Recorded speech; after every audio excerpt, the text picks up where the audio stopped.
और आज जो खबर और न्यूज अपडेट मैं आपको सुनाने जा रहा हूं, वो सिर्फ एक राजनीतिक खबर नहीं है।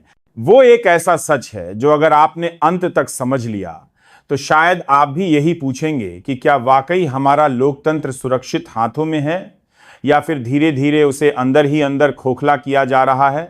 दोस्तों, आज देश की राजनीति में एक साथ तीन ऐसे तूफान उठे हैं जिनका रिश्ता ऊपर से देखने में भले अलग अलग लगे, लेकिन अगर गहराई में उतरकर देखा जाए तो ये तीनों एक ही कहानी के तीन डरावने अध्याय हैं।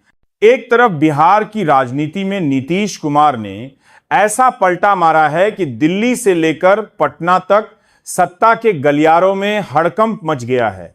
रातों रात एनडीए को अलविदा कहकर फिर से इंडिया गठबंधन में वापसी, और ये वापसी किसी मजबूरी में नहीं बल्कि पूरे हिसाब किताब के साथ की गई चाल लगती है। दूसरी तरफ ठीक उसी समय देश की सबसे बड़ी अदालत सुप्रीम कोर्ट ने दल बदल विरोधी कानून पर ऐसा सख्त और ऐतिहासिक फैसला सुना दिया है जिसने उन तमाम नेताओं की नींद उड़ा दी है जो सालों से दल बदल को राजनीति का शॉर्टकट समझ बैठे थे। और तीसरी तरफ दोस्तों, ठीक इसी वक्त जब दिल्ली और पटना में कुर्सियों की लड़ाई चल रही है, तब जमीन पर लोकतंत्र को खड़ा रखने वाले हमारे बीएलओ यानी बूथ लेवल ऑफिसर टूट रहे हैं, बिखर रहे हैं और कई जगहों पर मौत को गले लगाने पर मजबूर हो रहे हैं। सवाल यह है कि क्या यह सब सिर्फ इत्तेफाक है या फिर सिस्टम की असली तस्वीर अब हमारे सामने आने लगी है। तो दूसरी आखिर पूरी खबर क्या है और इसकी सच्चाई क्या है, चलिए इस वीडियो में जानते हैं। लेकिन दोस्तों, अगर आप यहां तक हमारे साथ बने हुए हैं तो आप सिर्फ दर्शक नहीं हैं, आप हमारी ताकत हैं। बस दिल से एक छोटी सी गुजारिश है, इस वीडियो को एक लाइक कर दीजिए और देश संदेश को सब्सक्राइब कर लीजिए।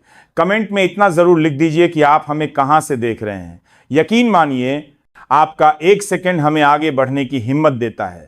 आपका साथ ही हमारी सबसे बड़ी पूंजी है। तो दोस्तों, अब चलिए वीडियो में आगे बढ़ते हैं।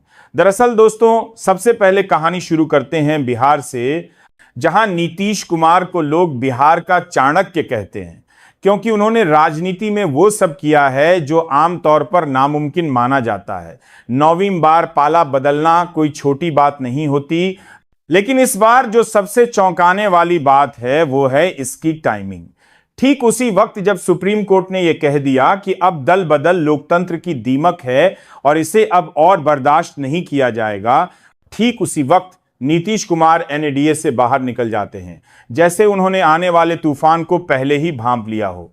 दोस्तों, सुप्रीम कोर्ट ने साफ शब्दों में कहा है कि अब स्पीकर मनमानी नहीं कर सकता।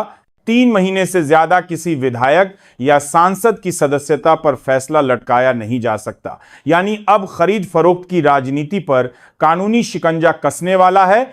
और यही वो मोड़ है जहां नीतीश कुमार का फैसला सिर्फ बिहार नहीं बल्कि पूरे देश की राजनीति को हिला देता है, क्योंकि जदयू के पास बिहार में 45 विधायक हैं और लोकसभा में 12 सांसद।